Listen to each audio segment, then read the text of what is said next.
주제로 읽는 성경, 오늘은 나이듦, 노년에 대하여 함께 생각해 보겠습니다. 우리는 인간의 삶을 시기별로 유아기, 청소년기, 청년기, 장년기, 노년기 등으로 나누죠. 삶을 이렇게 나이에 따라 구별하는 것은 이런 전환이 단지 신체적인 변화만이 아니라 정신적, 영적 변화를 동반하기 때문인 것 같습니다. 그래서 이런 전환기는 성장과 성숙, 기쁨과 고통이 교차하는 시간이기도 하죠. 그것은 모든 삶의 시기가 전례 없이 새롭고 또 유일하고 영원히 사라져 가기 때문이고, 그리고 지나간 어떤 것도 되돌릴 수 없다는 사실이 우리에게 무겁게 다가오고 대부분의 상실의 고통이 따르기 때문입니다. 그래서 어느 시기에 전환기인들 힘들고 어렵지 않은 시기가 없지만 그 가운데 어쩌면 노년기로의 전환이 가장 힘들고 고통스러운 것도 사실입니다. 조선 후기 학자 성호 이익은 그의 성호 사설에서 노인의 좌절 10가지에 대하여 다음과 같은 글을 남겼습니다.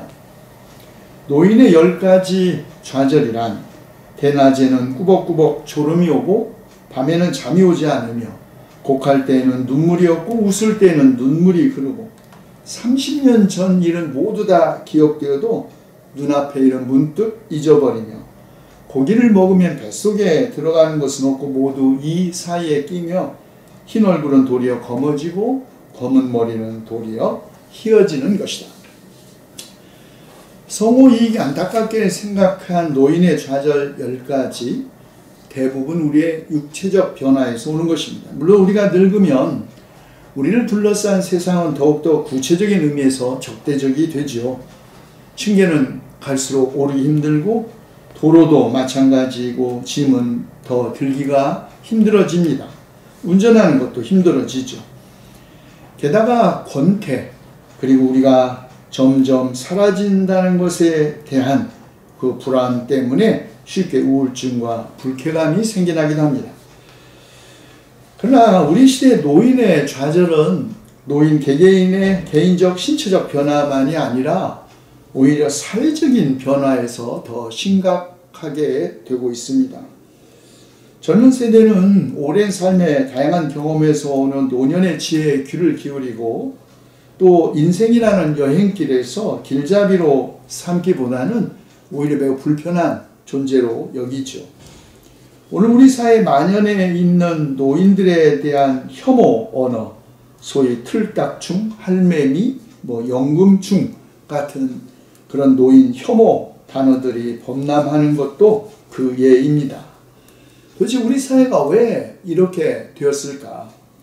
흰머리 휘날리며 예순 이후의 페미니즘이라는 책을 쓴 저자 김용옥은 이렇게 답합니다.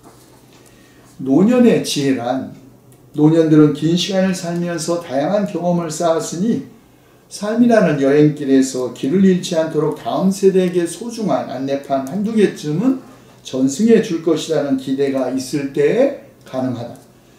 그리고 이러한 기대는 삶이라는 여행의 의미를 다면적으로 묻고 추구하는 문화 속에서 싹튼다. 삶의 의미가 활용 가능한 자원이나 기술 등을 이용해 얻는 성공이나 부, 권력으로 환원되는 사회문화 맥락에서라면 지금과 같은 기술 환경에서 노년들에게 청해들을 지혜는 별로 남아있지 않다. 삶의 의미에 대한 물음이 오직 실용적이고 기술적인 자원이라는 시각에서만 제기되는 곳에서, 다시 말해 인간의 가치가 오직 그 쓸모로만 판단되는, 평가되는 세상에서는 나이가 든다는 것, 노인의 지혜라는 것이 별로 의미를 갖지 못한다는 것이죠. 그래서 우리 시대에 나타난 가장 수상적인 현상 가운데 하나는 가치 있는 삶을 단순히 젊음 그 자체와 동일시하는 경향입니다. 특히 우리 사회의 고령화, 기대 수명의 증가는 노년으로 갈수록 젊음의 숭배로 나아가게 합니다. 그렇다고 젊음 숭배의 책임을 다 젊은이들에게만 돌릴 수 있는 것은 아니죠. 우리 주변에서 우리는 고집불통의 노인들도 많이 봅니다. 폭군처럼 주변 사람들을 못살게 구는 노인들이죠. 참으로 불행하게 노년을 보내는 사람들입니다. 라틴 문학에서 최고의 문인이자 로마 최고의 웅변가, 최고의 정치 지도자였던 키케로는 기원전 44년 안토니우스가 보낸 자객에 의해 살해당하기 한 해 전에 노년에 관하여 라는 책을 썼습니다. 이 책에서 키케로는 늙음이 왜 불행인지에 대한 4가지 근거를 제시하면서 노년의 삶이 얼마나 또 의미 있는지를 주장하기도 했습니다. 어쨌든 옛날이나 지금이나 고령 시기의 특징은 시대를 막론하고 다 비슷했나 봅니다. 우리의 모든 경험의 형태와 행동 동기, 활동 방식이 원천적인 독자성과 강도를 잃어가고 열정도 식어지고 우리의 감각적인 수용 능력도 줄어듭니다. 우리의 신체 기관들 삐걱대기 시작하고 우리 지각의 섬세함과 정확성도 점차 떨어지죠. 삶의 반경도 갈수록 줄어들고 매사에 무심해집니다. 심지어는 우리 자신의 존재와 태도가 다른 사람에게 어떤 인상을 주든 쾌념치 않는 무관심한 태도도 보입니다. 정신적 능력 저하되고 우리의 영혼의 감수성과 분별력도 떨어지는 것도 노년의 특징입니다. 그러나 그렇다고 해서 모든 노인이 다 그렇게 사는 건 아니죠. 우리는 늙는데도 올바르게 늙는 경우와 잘못 늙는 경우에 구별이 있다는 사실을 알 수 있습니다.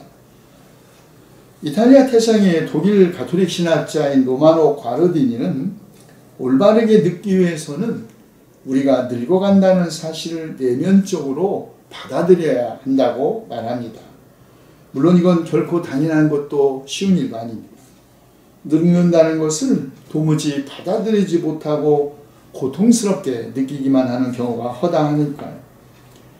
하지만 우리의 노년의 삶이 더 참되고 가치있게 되기 위해서는 늙음 받아들여야 합니다. 왜냐하면 노년 역시 인간의 삶의 한 단계이기 때문입니다. 노년은 그저 말라가는 셈도 또 한때 탄탄하고 힘이 넘치던 형태가 무너지는 과정도 아닙니다. 노년도 그 자체로서 고유한 양식과 가치를 가진 삶의 한 시기입니다. 물론 노년은 죽음으로 더 가까이 다가가는 것이죠.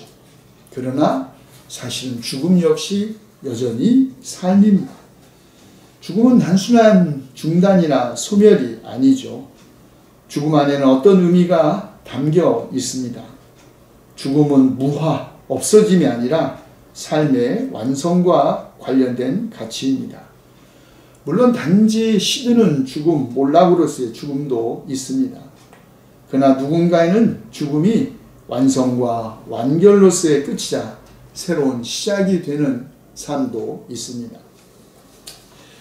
그렇습니다. 아름다운 노년, 어떻게 가능할까? 우리가 죽음을 생각하면서 죽음을 받아들이면서 살 때 가능하다는 것이죠. 사실 노인에게 시간은 항상 너무 짧거나 너무 길기도 합니다. 그러나 쇼펜하우어가 말한 것처럼 노인의 장점도 있습니다. 그것은 노인은 생을 그 전체에서 그 자연적 흐름에서 볼 수 있다는 것이죠. 다시 말해 그 출발점에서가 아니라 그 종결점에서 우리의 삶을 고찰하게 한다는 것입니다. 그래서 노인은 특히나 생의 공허함, 세계의 그 모든 화려함과 위대함과 빛남의 공허함을 인식하게 됩니다. 70세에 비로소 사람들은 전도서의 말씀, 모든 것이 헛되다는 것을 이해하게 된다고 쇼펜하우어는 말했습니다. 노인이 되면서 우리가 시간이 희소하다고 경험하는 이유, 인간의 삶이 단순히 짧기 때문이 아니라 무엇보다 누구나 세상에서 태어나는 한 번뿐인 출생과 맞이해야 할 한 번뿐인 죽음 사이에서 오로지 한 번뿐인 생을 살기 때문입니다. 누구나 오로지 한 번뿐인 생의 시간을 갖죠. 우리는 오로지 한 번만 살고 한 번의 생의 시간만을 가집니다. 그 시간의 짧음 때문이 아니라 생애 시간의 유일성 때문에 우리의 시간인 유한한 것입니다. 그래서 시편 90편의 시인은 우리의 연수가 70이요 강건하면 80이라도 그 연수의 자랑은 수고와 슬픔뿐 빠르게 지나가니 마치 날아가는 것 같다고 노래한 것입니다. 그러나 시인은 주님 앞에서는 천년도 지나간 어제와 같고 밤의 한 순간과도 같습니다. 주님께서 생명을 거두어 가시면 인생은 한순간의 꿈일 뿐 아침에 돋아난 한 폭이 풀과 같이 사라져 갑니다. 그러니 우리에게 우리의 날을 세는 법을 가르쳐 주셔서 지혜의 마음을 얻게 해달라고 기도하라고 권면합니다.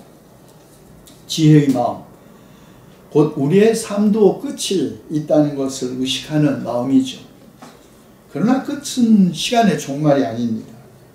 독일어로 완전히 끝낸다라는 것을 의미하는 단어는 폴 엔딩인데요. 이 단어는 동시에 완성을 의미합니다. 끝은 단절이 아니라 완성이라는 말이죠.